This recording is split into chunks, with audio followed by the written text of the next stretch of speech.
দেশ কারো বাবার সম্পত্তিও না। বিশেষ করে আওয়ামী লীগ যদি মনে করে দেশটা শুধু আওয়ামী লীগের, বিএনপি যদি মনে করে দেশটা শুধু বিএনপির, তাহলে তারা সবাই ভুল মনে করছেন। দেশ আওয়ামী লীগেরও না, দেশ বিএনপিরও না, দেশ কারো বাবার সম্পত্তিও না, দেশটা দেশের মানুষের। আমি আওয়ামী লীগের বিপক্ষে বলতে আসি নাই, বিএনপির পক্ষে বলতে আসি নাই, আওয়ামী লীগের পক্ষে বলতে আসি নাই।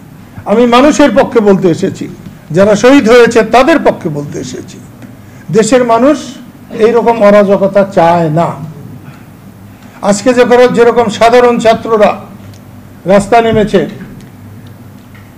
৭১ মুক্তিযুদ্ধে যার সঙ্গে দেশের কোনো চেতনারই কোনো সম্পর্ক ছিল না, মুক্তিযুদ্ধ কিন্তু তারাই করেছিল, জীবন কিন্তু তারাই দিয়েছিল, একেবারে অতি সাধারণ মানুষ। আমার কাছে কিন্তু সেরকমই মনে হয়েছে।